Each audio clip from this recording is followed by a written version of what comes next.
نحمده ونصلي على رسوله الكريم اما بعد فاعوذ بالله من الشيطان الرجيم بسم الله الرحمن الرحيم رب اشرح لي صدري ويسر لي امري واحلل عقدة من لساني يفقهوا قولي۔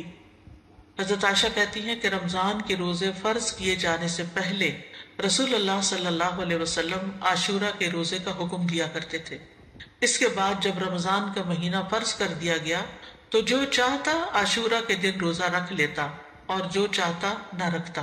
نبی صلی اللہ علیہ وسلم نے اس دن کو روزہ رکھنے کو پسند کیا، اسی لیے اس کو مستحب کہا جاتا ہے، پسندیدہ کہا جاتا ہے۔ معاویہ بن ابی سفیان کہتے ہیں میں نے رسول اللہ صلی اللہ علیہ وسلم سے اس دن کے بارے میں سنا، آپ فرما رہے تھے یہ عاشورہ کا دن ہے، اللہ نے تم پر اس کا روزہ فرض نہیں کیا، میں روزے سے ہوں، تم میں سے جو اس کا روزہ رکھنا پسند کرے وہ روزہ رکھے اور جو روزہ نہ رکھنا چاہے وہ نہ رکھے، یعنی نفلی روزہ ہے، اس لیے اگر کوئی نہیں رکھنا چاہتا تو میں اس کو پابند نہیں کرتا۔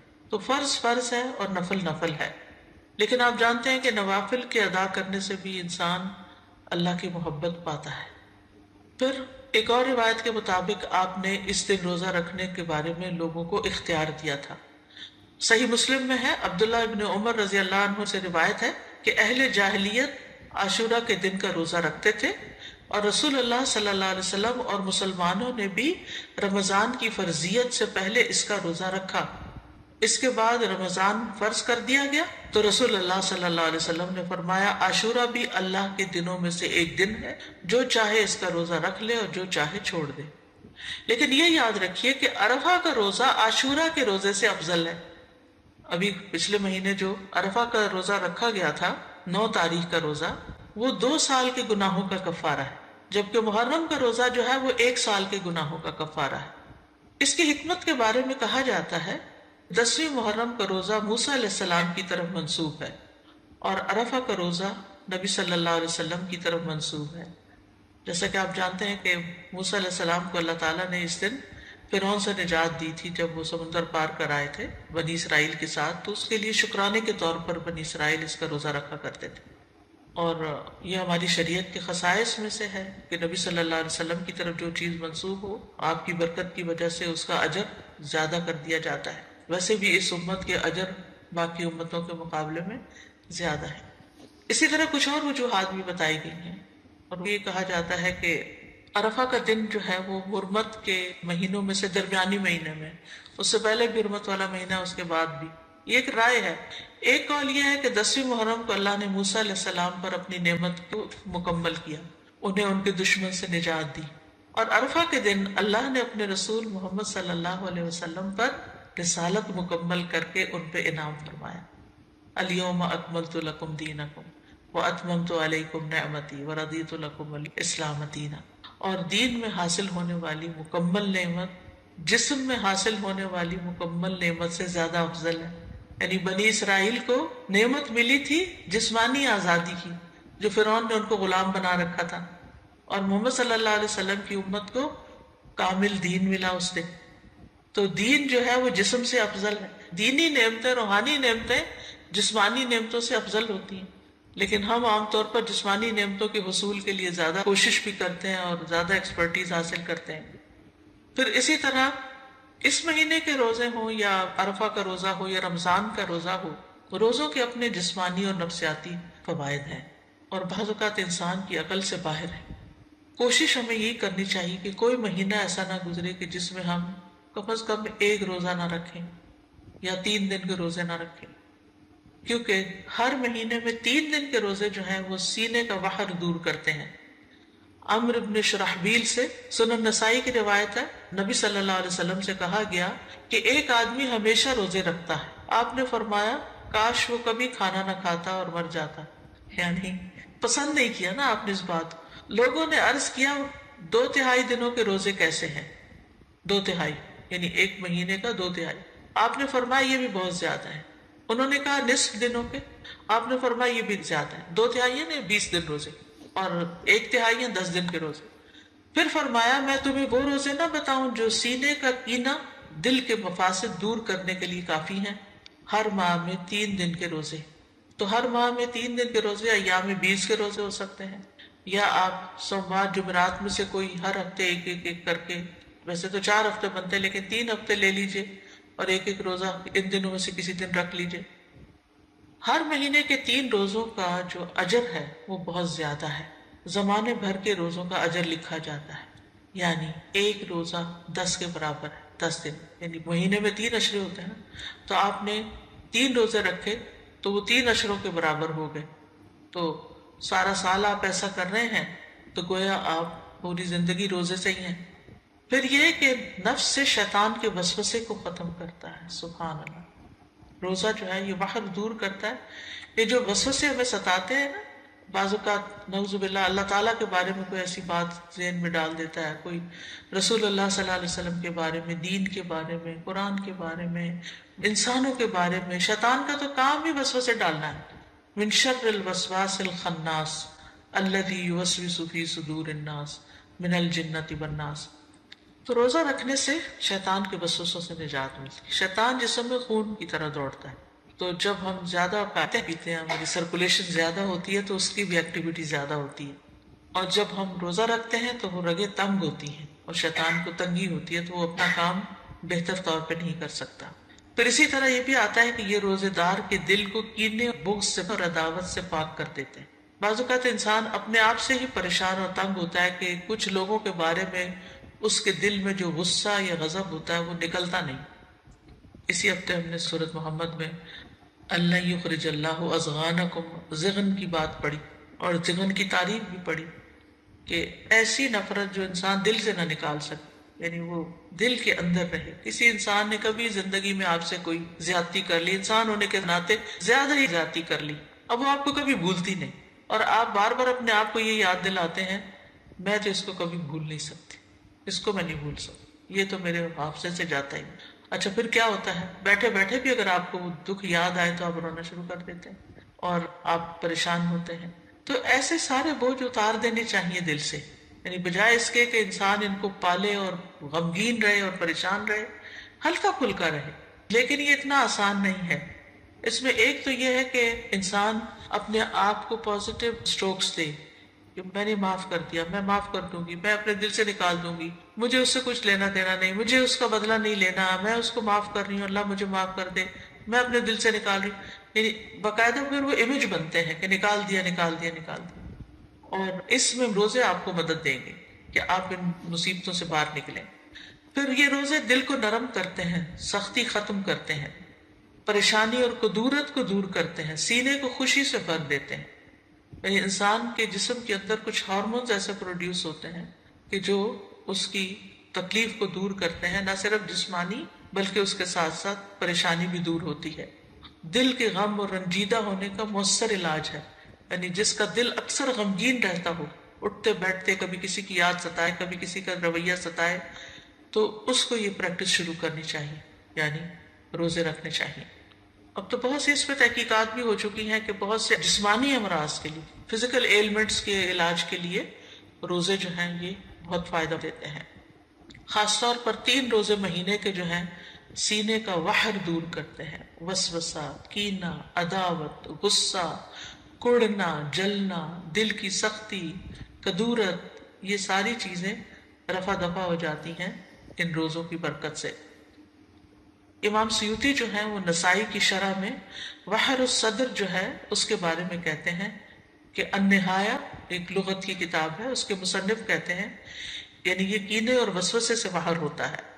ایک قول ہے یہ کینہ اور غصہ ہوتا ہے، ایک قول ہے کہ اس سے مراد عداوت ہے، ایک قول ہے اس سے مراد شدید ترین غصہ ہے۔ سندھی کہتے ہیں یہ روزے ان کیفیات کو ختم کر دیتے ہیں، یعنی وسوسوں وغیرہ کو ختم کر دیتے ہیں، کدورتوں اور سختیوں کو ختم کر دیتے ہیں۔ لیکن روزہ اللہ کی خوشنودی کے لیے رکھنا چاہیے، اس نیت سے نہیں رکھنا چاہیے کہ میرے سینے کا کینہ دور ہو جائے۔ یہ یاد رکھیں، عبادت ساری کی ساری اللہ کی رضا کے لیے ہونی چاہیے، ثواب حاصل کرنے کی نیت سے ہونی چاہیے۔ یعنی جو روزہ رکھنا چاہتا ہے اس کے لیے ضروری ہے کہ وہ خالص اللہ کی رضا اور ثواب طلب کرنے کی نیت سے روزہ رکھے۔ جو صرف بیماریوں کی شفا کے لیے روزہ رکھے گا یا وحر دور کرنے کے لیے روزہ رکھے گا تو وہ قبولیت کی شرط کو کھو دے گا، کیونکہ جو کام اللہ کے لیے نہ ہو وہ فائدہ نہیں دیتا۔ تو بہرحال 10ویں محرم کے دن کی ہم بات کر رہے تھے اور روزے کی بات کر رہے تھے۔ تو 10ویں محرم کا دن جو ہے ہر دور کے مسلمانوں کے درمیان ایک تعلق بھی قائم کرتا ہے۔ صحابہ نے رکھا، پھر تابعین نے، پھر تبع تابعین نے، پھر امت کے باقی نیک لوگوں نے، پھر آج ہم بھی رکھ رہے ہیں، تو ہم سب کا ایک کنیکشن ہو جاتا ہے، نیکی کے کام میں ایک تعلق ہو جاتا ہے، اور ہمارا جو ایک ایمانی بھائی چارہ ہے اس کو وہ عملاً ثابت کرتا ہے۔ والمؤمنون والمؤمنات بعضهم اولیاء بعض، مومن مرد اور عورتیں ان کے بعض بعض کے دوست ہیں، اور یہ دوستی صرف اپنے زمانے کے لوگوں کے لیے نہیں بلکہ پیچھے سے چلی آ رہی۔ اور 10ویں محرم کا دن شکر ادا کرنے اور مصیبتوں میں اللہ سے مدد طلب کرنے کا دن ہے۔ اس دن موسیٰ علیہ السلام سے ان کی قوم نے کہا انا لمدرکون، سورۃ الشعراء کی آیت نمبر 61 ہے۔ تو موسیٰ علیہ السلام نے جواب دیا کلا ان معی ربی سیہدین، ہرگز نہیں، بے شک میرے ساتھ میرا رب ہے، وہ مجھے ضرور راستہ بتائے گا، وہ میری مدد کرے گا۔ تو بہرحال جب قوم پار ہو گئی تو پھر موسیٰ علیہ السلام نے شکرانے کے روزے کے لیے کہا۔ جاہلیت میں لوگ اس دن کی تعظیم کرتے تھے اور اس دن کعبے کا غلاف پہناتے تھے، یعنی یہ دن انہوں نے کعبے پر غلاف پہنانے کے لیے خاص کیا ہوا تھا۔ حضرت عائشہ کہتی ہیں کہ لوگ رمضان کے روزے فرض ہونے سے پہلے عاشورہ کا روزہ رکھتے اور اس روز کعبہ کو غلاف پہنایا جاتا تھا۔ تو بہرحال 10ویں محرم کا روزہ تعظیمی اور شکرانے کا روزہ ہے، اور یہ ایک یاد دہانی ہے کہ کس طرح اللہ تعالیٰ نے موسیٰ علیہ السلام کو نجات دی اور ان کے دشمنوں کو ہلاک کیا، اور یہ اس بات کی بھی یاد دہانی ہے کہ اللہ تعالیٰ کس طرح مومنوں کی مدد کرتا ہے اور مومنوں کے دشمنوں کو غارت کر دیتا ہے۔ اس مہینے میں کچھ بدعات وغیرہ بھی رائج ہیں، اور کچھ لوگوں نے اس مہینے کو حضرت حسین رضی اللہ تعالیٰ عنہ کے ساتھ خاص کر دیا ان کی شہادت کے واقعے سے۔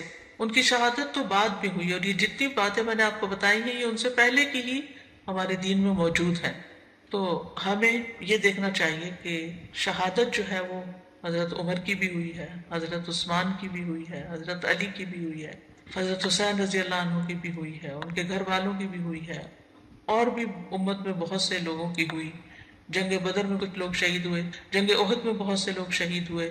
تو شہادت تو ایک بہت اعلیٰ درجے کا مقام ہے، اور جو اللہ تعالیٰ کے پاس شہید ہو کر پہنچتے ہیں یستبشرون بنعمت من اللہ، وہ اللہ کی نعمتیں جو ان کو وہاں ملتی ہیں ان پر خوش ہوتے ہیں۔ تو اس لیے ہمیں ان کے لیے دعا کرنی چاہیے، لیکن دین میں ایسے کام نہیں کرنے چاہیے جو نبی صلی اللہ علیہ وسلم نے نہیں کیے، بلکہ ان سے منع بھی کیا۔ آپ صلی اللہ علیہ وسلم نے فرمایا وہ شخص ہم میں سے نہیں جو اپنے رخسار پیٹے، کپڑے پھاڑے اور جاہلیت کی باتوں کی طرح باتیں کرے۔ مومن مصیبت کے وقت صبر کرتا ہے، اجر کی نیت رکھتا ہے، تقدیر پہ راضی رہتا ہے۔ تو اس دن کو نہ ہی جشن کا دن بنانا چاہیے اور نہ ہی غم کا دن بنا لینا چاہیے، بلکہ وہ کرنا چاہیے جس کی ہمیں قرآن و سنت سے تعلیم ملتی ہے۔ بس دعا ہے کہ اللہ تعالی ہمیں روزے رکھنے کی توفیق عطا فرما دے، کیونکہ واقعی یہ ایک بڑا جہاد ہے نفس سے، اور خاص طور پر جب انسان بیمار ہو جاتا ہے تو اس صورت میں اور بھی مشکل ہو جاتا ہے، اور جو عمر بڑھتی جاتی ہے، لیکن اگر عادت پڑ جائے تو پھر انسان کے لیے آسان ہو جاتا ہے۔ تو صحت کو بیماری سے پہلے غنیمت جانیں اور اس میں اچھی عادتیں اپنائیں، دینی اعتبار سے بھی سستی نہ کریں کہ انسان اور کاموں میں لگا رہے اور نمازوں کی پرواہ نہ کرے یا عبادات سے غافل رہے اور صرف دنیا کے پیچھے بھاگتا رہے۔ نہیں، عام دنوں میں، صحت کے دنوں میں انسان پابندی کرے تاکہ اس کا اجر محفوظ ہو جائے، کیونکہ اگر کوئی زندہ رہتا ہے تو بڑھاپا تو آنا ہی آنا ہے، اور بڑھاپے کی کمزوریاں بھی لاحق ہونی ہیں۔ یہ الگ بات ہے کہ کچھ لوگوں کو اللہ سبحانہ وتعالیٰ ایسی توفیق دیتا ہے کہ وہ بڑھاپے میں بھی اپنی عبادت جاری رکھتے ہیں، بلکہ وہ جوانی سے بھی زیادہ اس میں عبادت کرتے ہیں کہ اب فرصت ہو گئی، فراغت ہو گئی، اور یہ اللہ ہی کی توفیق سے ہوتا ہے۔ تو عام دنوں میں جو کی جانے والی عبادت ہے اس کو انسان شوق سے کرے، پابندی کے ساتھ کرے، چھوٹی چھوٹی باتوں پر ان چیزوں کو چھوڑ نہ دے۔ عاشورہ کا روزہ پہلے فرض تھا، بعد میں اس کی فرضیت منسوخ ہو گئی تھی، مستحب ہو گیا تھا۔ عاشورہ کا روزہ 10ویں تاریخ کا روزہ، جب آپ سے اس دن کے روزے کے بارے میں پوچھا گیا تو آپ نے فرمایا یہ روزہ گزرے ہوئے ایک سال کے گناہوں کا کفارہ بن جاتا ہے، یعنی پچھلے محرم سے لے کے اب تک کے جو گناہ ہوں گے وہ انشاءاللہ معاف ہوں گے. صغیرہ گناہوں کی طرف اشارہ ہے. اس دن کا روزہ جو ہے یہ مستحب ہے. جابر کہتے ہیں کہ رسول اللہ صلی اللہ علیہ وسلم ہمیں عاشورہ کا روزہ رکھنے کا حکم دیتے، ہمیں اس کی ترغیب دیتے اور اس موقع پر ہماری نگرانی فرماتے نہیں رکھا ہے کہ نہیں. اس کے بعد جب رمضان کے روزے فرض کر دیے گئے تو آپ نے ہمیں نہ حکم دیا نہ منع کیا اور نہ اس موقع پر ہماری نگرانی کی، یعنی نفلی روزہ ہو گیا، مستحب ہو گیا. حضرت عائشہ کی روایت ہے کہ جاہلیت کے ایام میں عاشورہ کے دن کا روزہ رکھا جاتا تھا. جب اسلام آ گیا تو اب جو چاہے اس کا روزہ رکھ لے اور جو چاہے اسے چھوڑ دے. لیکن نبی صلی اللہ علیہ وسلم نے 2 دن کے روزے کا ارادہ کیا، یعنی 9 اور 10 کا. عبداللہ بن عباس کہتے ہیں جب رسول اللہ صلی اللہ علیہ وسلم نے یوم عاشورہ کا روزہ رکھا اور اس کا روزہ رکھنے کا حکم دیا تو صحابہ نے عرض کی اللہ کے رسول یہی دن ہے جس کی یہود و نصارہ تعظیم کرتے ہیں. اس پر رسول اللہ صلی اللہ علیہ وسلم نے فرمایا جب آئندہ سال ہوگا تو اگر اللہ نے چاہا تو ہم 9ویں دن روزہ رکھیں گے. کہا اس کے بعد آئندہ سال نہیں آیا کہ رسول اللہ صلی اللہ علیہ وسلم وفات پا گئے. ٹھیک ہے، تو افضل کیا ہے 2 دن کا رکھ لیا جائے، 9 اور 10 کا. اور 9 محرم جو ہے بعض کے نزدیک 9 اور بعض 10 دونوں کو عاشورہ کا دن بھی کہا جاتا ہے. پہلا عشرہ ہے نا اس میں جی نہیں، 11 والی روایت ضعیف ہے. یعنی بعض کہتے ہیں 10 اور 11 بھی رکھ سکتے ہیں، لیکن یہ ہے کہ 11 تاریخ کے روزے کی روایت ضعیف ہے. اصل میں 9 اور 10 ہی ہے. ابن القیم کہتے ہیں کہ ابن عباس کا یہ کہنا تم محرم کا چاند دیکھو تو گنتے رہو اور 9ویں تاریخ کے دن کی صبح روزے کی حالت میں کرو. تو اس سے مراد یہ نہیں کہ عاشورہ 9ویں تاریخ کو کہتے ہیں، بلکہ ان کی مراد یہ ہے کہ 10ویں سے پہلے 9ویں کا روزہ بھی رکھو، کیونکہ آپ نے فرمایا تھا کہ اگر میں زندہ رہا تو روزہ رکھوں گا. تو یہ ایک طرح سے آپ کی سنت ہو گئی، کیونکہ آپ نے اس کے بارے میں خود صحابہ کو ترغیب دلائی. بچے چلے اگر 2 نہیں رکھ سکتے تو 1 تو رکھ پائیں. اور یہ جو الفاظ ہیں سلسلۃ الاحادیث الضعیفہ کے کہ اگر میں زندہ رہا تو یوم عاشورہ سے 1 دن پہلے یا 1 دن بعد میں روزہ رکھنے کا حکم دوں گا، یہ روایت ان الفاظ سے منکر ہے، یعنی اس کا انکار کیا گیا ہے، اس کی سند ضعیف ہے. اسی طرح ابن عباس کا بھی ایک قول ہے جو نبی صلی اللہ علیہ وسلم سے وہ روایت کرتے ہیں کہ آپ نے فرمایا یہود کی مخالفت کرو اس طرح کہ 1 دن پہلے یا بعد کا روزہ رکھو، تو اس کی سند ضعیف ہے، تو اس لیے بعد والا نہیں. ابن تیمیہ رحمہ اللہ کہتے ہیں صحیح بات تو یہ ہے کہ 9 اور 10 دنوں کا روزہ رکھنا مستحب ہے، کیونکہ آپ کا آخری حکم یہی تھا کہ اگر میں اگلے سال زندہ رہا تو 9ویں کا بھی ساتھ رکھوں گا. تو زیادہ افضل کیا ہے؟ ویسے تو پورے مہینے میں روزے رکھ سکتے ہیں، آپ چاہیں تو 11ویں کے ساتھ رکھ لیں، 3 اکٹھے رکھ لیں، لیکن وہ جو ہے نا فضیلت والی بات اور مستحب ہونے والی بات وہ 9 ہی کی ہے. محرم اللہ کا مہینہ ہے، ہجری سال کا پہلا مہینہ، اور یہ حرمت والے مہینوں میں سے سب سے آخری مہینہ ہے. یعنی 3 جو پے در پے مہینے ہیں ان میں سے آخری مہینہ ہے. اور وہ پے در پے مہینے ذوالقعدہ، ذوالحجہ اور محرم ہے، اور رجب الگ سے ہے. مہینوں کی گنتی کے بارے میں سورۃ التوبہ میں اللہ سبحانہ وتعالیٰ ارشاد فرماتے ہیں بے شک مہینوں کی گنتی اللہ کے نزدیک اللہ کی کتاب میں 12 مہینے ہیں. جس دن اس نے آسمان اور زمین کو پیدا کیا، یعنی اس دن سے اللہ نے 12 مہینے بنائے. ان میں سے 4 حرمت والے ہیں، اور ان مہینوں میں خاص طور پر اپنی جانوں پر ظلم نہ کرو، اس کا حکم دیا گیا.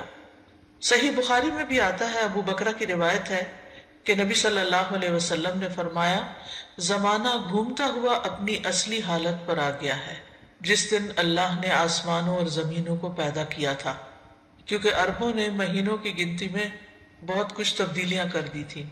کبھی کسی سال میں مہینہ بڑھا دیا، کبھی گھٹا دیا، تو وقت اپنی اصل پہ نہیں رہا تھا. لیکن جس سال نبی صلی اللہ علیہ وسلم نے حج کیا اس موقع پر یہ فرمایا کہ یہ حج اپنے اصلی صحیح وقت پر اور صحیح تاریخ کے مطابق ہوا ہے. فرمایا زمانہ گھومتا ہوا اپنی اصلی حالت پر آ گیا ہے جس دن اللہ نے آسمانوں اور زمینوں کو پیدا کیا تھا. سال 12 مہینوں کا ہے، جن میں 4 مہینے حرمت والے ہیں، 3 تو مسلسل ہیں، یعنی ذوالقعدہ، ذوالحجہ اور محرم.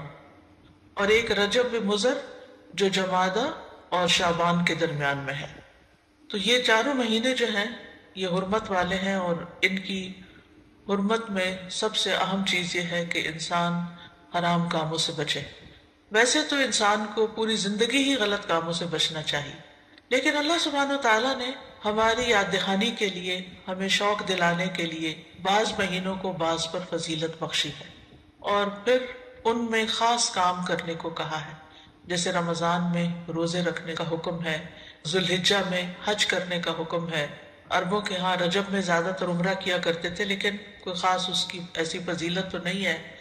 اسی طرح یہ جو چار حرمت والے مہینے ہیں، ان کا جو خاص حکم ہے وہ یہ کہ ان میں اپنی جانوں پر ظلم نہ کرو۔ اپنی جان پہ ظلم کرنا دو طرح سے ہوتا ہے۔ ایک تو یہ کہ انسان گناہ کے کام کرے۔ جن مہینوں میں نیک کام کرنے کا ثواب بڑھ جاتا ہے، ان مہینوں میں گناہ کرنے کی سزا بھی زیادہ ہوتی ہے اور اس کی ممانعت بھی زیادہ ہوتی ہے۔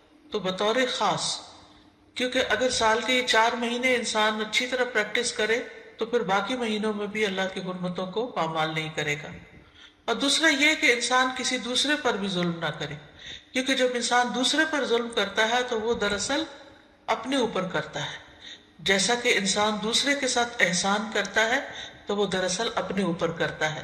قرآن مجید میں آتا ہے ان احسنتم احسنتم لانفسکم، اگر تم نے نیکی کی، احسان کیا تو اپنی جان پر کیا۔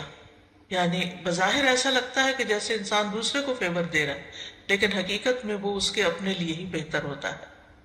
محرم کو اللہ کا مہینہ قرار دیا گیا ہے، یہ اس مہینے کے فضائل میں سے ہے۔ نبی صلی اللہ علیہ وسلم نے اس کے بارے میں فرمایا افضل الصیام بعد رمضان شہر اللہ المحرم۔ یہ صحیح مسلم کی روایت ہے۔ ابو ہریرہ رضی اللہ عنہ کہتے ہیں کہ رسول اللہ صلی اللہ علیہ وسلم نے فرمایا رمضان کے بعد سب سے افضل روزے اللہ کے مہینے محرم کے ہیں، یعنی اس مہینے میں خاص طور پر روزے رکھنے کا اہتمام کرنا چاہیے، یعنی یہ اس کی خاص عبادت ہے۔ اس مہینے کو شہر اللہ المحرم کہہ کر شرف دیا گیا ہے، یعنی اللہ تعالیٰ نے اس کو اپنی طرف منسوب کیا کہ یہ اللہ کا مہینہ ہے۔ اس سے اس مہینے کے شرف اور فضیلت پر دلیل ملتی ہے۔ اللہ سبحانہ و تعالیٰ اپنی خاص خاص مخلوقات کو اپنی طرف منسوب کرتا ہے، جیسے اللہ سبحانہ و تعالیٰ نے محمد صلی اللہ علیہ وسلم کو، ابراہیم علیہ السلام کو، اسحاق علیہ السلام کو، یعقوب علیہ السلام کو اور دیگر انبیاء کو اپنی عبودیت کی طرف منسوب کیا ہے کہ اللہ کے بندے، ان کو اپنا بندہ قرار دیا ہے۔ اسی طرح خانہ کعبہ کو اللہ تعالیٰ نے بیت اللہ کہا ہے، اللہ کا گھر۔ اسی طرح قوم سمود کی اونٹنی کو اللہ تعالیٰ نے ناقۃ اللہ کہا، اللہ کی اونٹنی۔ تو جس چیز کو اللہ تعالیٰ اپنی طرف منسوب کرے وہ اس کی خاص عزت اور تشریف کی وجہ سے ہوتا ہے، یعنی اس کی خاص امپورٹنس کی وجہ سے ہوتا ہے۔ اگرچہ حرمت والے مہینے 4 ہیں، لیکن ان چاروں میں سے پھر افضل جو ہے وہ محرم ہے۔ حسن بصری رحمۃ اللہ علیہ کہتے ہیں کہ حرمت کے مہینوں میں سے بھی سب سے افضل مہینہ محرم کا ہے۔ اگر دیکھا جائے تو سال کا آغاز اور اختتام دونوں ہی حرمت والے مہینوں سے ہوتے ہیں۔ حسن بصری کہتے ہیں کہ اللہ نے سال کو حرمت والے مہینے سے شروع کیا، یعنی محرم سے شروع کیا، اور سال کا اختتام بھی حرمت والے مہینے کے ساتھ کیا، یعنی ذوالحجہ کے ساتھ۔ اور پھر اللہ کے نزدیک ہجری سال میں رمضان کے بعد محرم سے زیادہ اور کوئی مہینہ عظمت والا نہیں۔ تو اس سے آپ اندازہ لگا سکتے ہیں کہ اس مہینے کی کتنی فضیلت ہے۔ اور محرم میں سے بھی پہلے 10 دن زیادہ فضیلت کے ہیں۔ سلف صالحین 3 عشروں کی تعظیم کیا کرتے تھے۔ ابو عثمان نہدی رحمہ اللہ کہتے ہیں کہ سلف صالحین 3 عشروں کی تعظیم کرتے تھے: رمضان کے آخری 10 دن، ذوالحجہ کے پہلے 10 دن اور ماہ محرم کے پہلے 10 دن۔ یعنی یہ 3 جیسے دھاکے جن کو کہتے ہیں، یعنی 10 دن پر مشتمل دن، یہ باقی دنوں کی نسبت زیادہ اہمیت کے حامل ہیں۔ حرمت والے مہینوں میں خاص طور پر ظلم کی ممانعت ہے۔ اللہ سبحانہ تعالیٰ نے ان مہینوں میں جان پر ظلم کرنے سے منع کیا، فرمایا فَلَا تَظْلِمُوا فِيهِنَّ أَنفُسَكُمْ، لہٰذا ان مہینوں میں خاص طور پر اس چیز کا اہتمام کرنا ضروری ہے، یعنی حرمت والے مہینوں میں ظلم کی سنگینی کا ذکر ہے، یعنی اس میں ظلم کرنا، کسی بھی انسان پر، کسی جاندار پر، کسی بھی چیز پر کسی کا بھی حق نہ دینا، یہ زیادہ بڑا گناہ ہے، یعنی دوسرے مہینوں کی نسبت۔ اگرچہ سارا سال ہی منع ہے، ہر حال میں ظلم سنگین ہوتا ہے، لیکن ان مہینوں میں بطور خاص منع کیا گیا ہے۔ پھر ایک اور بات یہ ہے کہ محرم کے مہینے میں خاص عبادت جو ہے وہ روزے رکھنے کی ہے، تو اس مہینے میں اللہ کی توفیق سے اگر ممکن ہو تو کثرت سے روزے رکھنا مستحب ہے۔ روزوں کے اعتبار سے رمضان کے بعد سب سے افضل مہینہ ہے۔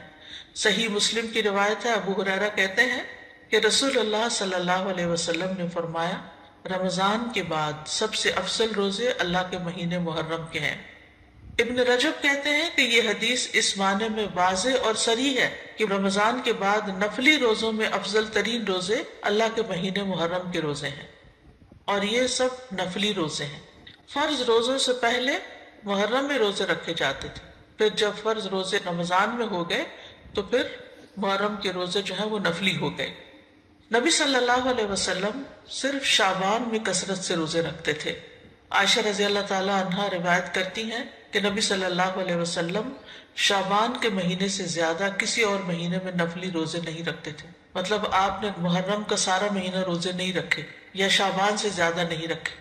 اسی طرح صحیح بخاری کی روایت ہے، ابن عباس کہتے ہیں نبی صلی اللہ علیہ وسلم نے رمضان کے سوا کبھی پورا ایک مہینہ روزے نہیں رکھے۔ تو اگرچہ اس مہینے کے روزے افضل ہیں، لیکن پورا مہینہ رکھنے کی ضرورت نہیں ہے۔ آپ روزے رکھتے حتیٰ کہ کہنے والا کہتا واللہ آپ کبھی افطار نہیں کریں گے، یعنی مسلسل رکھتے چلے جاتے تھے، اور افطار کرتے یعنی چھوڑ دیتے روزے رکھنا حتیٰ کہ کہنے والا کہتا اللہ کی قسم آپ کبھی روزے نہیں رکھیں گے۔ تو اس میں آپ کا جو پیٹرن تھا تسلسل کے ساتھ روزے رکھنے کا، وہ ہمیشہ کے لیے نہیں ہوتا تھا۔ اور یہ کیوں نہیں کیا آپ نے؟ اس لیے نہیں کہ آپ کے اندر طاقت نہیں تھی، اس لیے کہ امت کے لیے مشکل نہ ہو، کیونکہ امت میں بہت سارے لوگ ایسے ہوتے ہیں جو نبی صلی اللہ علیہ وسلم کی ہر بات کو کاپی کرنا چاہتے ہیں، ہر سنت کی پیروی کرنا چاہتے ہیں، تو پھر یہ چیز مشکل ہو جاتی۔ اب سوال یہ پیدا ہوتا ہے کہ نبی صلی اللہ علیہ وسلم محرم کی بجائے شعبان میں کثرت سے روزے کیوں رکھتے تھے؟ علماء کو اس مسئلے میں اشکال ہوا ہے کہ اگر محرم زیادہ افضل ہے تو آپ شعبان میں کیوں زیادہ روزے رکھتے؟ کہ آپ نے صراحت کے ساتھ یہ فرمایا کہ ماہ محرم کے روزے جو ہیں وہ افضل ہیں، تو اس میں بعض علماء یہ کہتے ہیں کہ شاید آپ کو محرم کی فضیلت کا علم زندگی کے آخری ایام میں ہوا، یعنی شروع سے نہیں یہ بات بتائی گئی۔ اور یہ بھی ہو سکتا ہے کہ اس مہینے میں آپ کو کئی عذر پیش آ جاتے تھے جس کی وجہ سے آپ یہ روزے نہیں رکھ سکتے تھے، جیسے سفر ہے یا بیماری کا لاحق ہونا ہے، لیکن چونکہ آپ نے فرما دیا ہے کہ یہ افضل ہے تو بہرحال یہ افضل ہے، یعنی اس مہینے میں روزے رکھنا۔ اور اس مہینے میں سے بھی خاص طور پر 10ویں تاریخ کا روزہ رکھنا۔ جمہور علماء کے نزدیک عاشورہ محرم کا 10واں دن ہے، اور اس دن روزہ رکھنا جو ہے وہ مستحب ہے۔ اور عاشورہ ایک اسلامی نام ہے، جاہلیت میں یہ نام معلوم نہیں تھا، کوئی اسے جانتا نہ تھا، یعنی اس وقت 10 محرم کو عاشورہ نہیں کہتے تھے۔ تو عاشورہ کا روزہ جو ہے یہ مستحب ہے اور اس کی بہت فضیلت ہے۔ صحیح مسلم میں آتا ہے رسول اللہ صلی اللہ علیہ وسلم نے فرمایا، اور یوم عاشورہ کا روزہ میں امید رکھتا ہوں کہ پچھلے سال کے گناہوں کا کفارہ بن جائے گا، پچھلے سال کے گناہوں کا کفارہ بن جائے گا۔ ان یکفر السنۃ التی قبلہ، اب یہ گناہوں میں سے کیا مراد ہے؟ اس کے بارے میں آتا ہے کہ عاشورہ کا روزہ تمام صغیرہ گناہوں کا کفارہ بنتا ہے اور کبیرہ گناہوں میں کمی کا باعث بنتا ہے، یعنی اس میں تخفیف ہوتی، کبیرہ گناہوں کا کفارہ نہیں بنتا۔ مثلا اگر کسی نے کسی کو قتل کر دیا، اللہ نہ کرے، یا اسی طرح کوئی شراب پیتا ہے، یا کوئی زنا کرتا ہے، یا کوئی اور اس طرح کے بڑے بڑے گناہوں کے کام کرتا ہے، اور وہ کہے کہ میں عاشورہ کا روزہ رکھ لوں گا اور میرا سب کچھ معاف ہو جائے گا، تو ایسا نہیں ہے۔ کبیرہ گناہوں پر حدود بھی ہیں، کبیرہ گناہوں پر بعض اوقات کفارہ بھی ہے، توبہ ہے، یعنی ان کا معاملہ الگ ہے۔ لیکن چھوٹے چھوٹے گناہ جو انسان سے ہو جاتے ہیں، کوتاہیاں ہو جاتی ہیں، غفلتیں ہو جاتی ہیں، تو ان کا کفارہ جو ہے وہ 10 محرم کے روزے سے ہوتا ہے 1 سال کا۔ اور اگر کسی کے اعمال نامے میں صغیرہ گناہ نہ ہو، خوش قسمت ہو، تو پھر اس کے اعمال نامے میں اس روزے کے بدلے نیکیاں لکھ لی جاتی ہیں اور اس کے درجات بلند کر دیے جاتے ہیں۔ اور پھر اگر کسی کا کوئی ایک آدھ کبیرہ گناہ ہو، جیسے والدین کو ستانا ہے یا کوئی اور اس طرح کے کام ہے، یا غیبت کر لی کسی نے، کسی پہ الزام لگا دیا ناسمجھی میں، کچھ ہوتے ہیں جان بوجھ کے کرنا، کچھ ہوتے ہیں کہ ایسی منہ سے بات نکل جاتی، یعنی آپ کا ارادہ نہیں تھا کہ کسی کی آپ برائی کریں، لیکن کسی نے آپ کے سامنے کسی کی شکایت کی تو آپ نے بھی کوئی ساتھ جملہ بول دیا۔ کئی دفعہ ایسے ہوتا ہے نا کہ ہاں وہ تو ہے ہی ایسا، آپ نے تائید کر دی، تو اب بہرحال آپ نے کسی کی برائی تو کر ہی دی، تو ہو سکتا ہے کہ کسی کے اعمال نامے میں بہت زیادہ ایسی چیزیں نہ ہوں، خال خال کبھی کبھار کی ہوئی ہوں، تو پھر امید کی جا سکتی ہے کہ اس کے لیے ان گناہوں سے بھی کفارے کا باعث بنے گا۔ پھر اہل و عیال اور اپنے ماتحت لوگوں کو بھی اس دن روزہ رکھوانا چاہیے، یعنی انسان کو چاہیے کہ اپنے اہل و عیال اور جن لوگوں کی ذمہ داری اس پہ عائد ہوتی ہے ان کے بارے میں اس روزے کے حوالے سے خاص خیال رکھیں، سحری کے لیے ان کو جگائیں، ان کو سحری بنا کے دیں، ان کو روزہ رکھنے پر مدد کریں، تو ان کا بھی ثواب آپ کو مل جائے گا۔ ربیہ بنت معبد رضی اللہ عنہما سے روایت ہے، وہ کہتی ہیں کہ نبی صلی اللہ علیہ وسلم نے عاشوراء کے دن صبح کے وقت انصار کی بستیوں میں یہ پیغام بھیجا کہ جس نے آج روزہ نہ رکھا ہو وہ باقی دن کچھ نہ کھائے، اور جس نے روزہ رکھا ہو وہ روزے سے رہے، یعنی جس نے تو صبح سے کچھ نہیں کھایا وہ اب کچھ نہ کھائے، اور جس نے اگر کچھ کھا بھی لیا باقی دن کا روزہ رکھ لے، یعنی اتنی تاکید ہے۔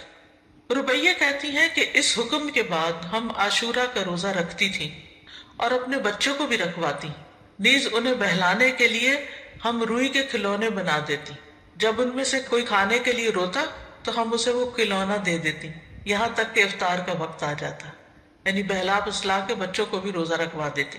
تو اس سے اندازہ کریں کہ اس روزے کی کتنی اہمیت ہے۔ پھر اسی طرح اہل کتاب بھی یہ روزہ رکھا کرتے تھے، یعنی جو مدینہ میں یہودی تھے وہ بھی یہ روزہ رکھتے تھے، تو نبی صلی اللہ علیہ وسلم نے ان کی مخالفت کرتے ہوئے 10ویں کے ساتھ 9ویں کے روزے کو بھی مستحب قرار دیا۔ صحیح مسلم میں ہے، عبداللہ بن عباس کہتے ہیں کہ جب رسول اللہ صلی اللہ علیہ وسلم نے یوم عاشوراء کا روزہ رکھا اور اس دن روزہ رکھنے کا حکم دیا تو صحابہ نے عرض کی، اللہ کے رسول، یہی دن ہے جس کی یہود و نصارہ تعظیم کرتے ہیں، یعنی ان کے نزدیک بھی یہ دن بڑا امپورٹنٹ ہے۔ اس پر رسول اللہ صلی اللہ علیہ وسلم نے فرمایا، جب آئندہ سال ہوگا تو اگر اللہ نے چاہا ہم 9ویں دن کا بھی روزہ رکھیں گے۔ اس کے بعد آئندہ سال نہیں آیا کہ رسول اللہ صلی اللہ علیہ وسلم وفات پا گئے۔ دوسری روایت میں یہ الفاظ ہیں، عبداللہ بن عباس کہتے ہیں کہ رسول اللہ صلی اللہ علیہ وسلم نے فرمایا، اگر میں آئندہ سال تک زندہ رہا تو لازماً 9ویں کا روزہ رکھوں گا۔ ابو بکر کی روایت میں ہے، ابن عباس نے کہا آپ کی مراد عاشوراء کے دن سے تھی، یعنی 10ویں کی بجائے 9ویں کا رکھوں گا، یہ بھی مراد لی گئی، لیکن بہتر یہی ہے کہ وہ 10ویں، کیونکہ اس پر آپ کا قول ہے کہ وہ پورے سال کے گناہوں کا کفارہ ہے، اور اس کے ساتھ 9ویں کا روزہ رکھ لیا جائے تاکہ 2 دن ہو جائیں، اور جو 9 محرم کا روزہ نہ رکھ سکے تو وہ 10ویں کے ساتھ 11ویں کا روزہ رکھ لے۔ وآخر دعوانا ان الحمد للہ رب العالمین، سبحانک اللہم وبحمدک، اشہد ان لا الہ الا انت، استغفرک واتوب الیک۔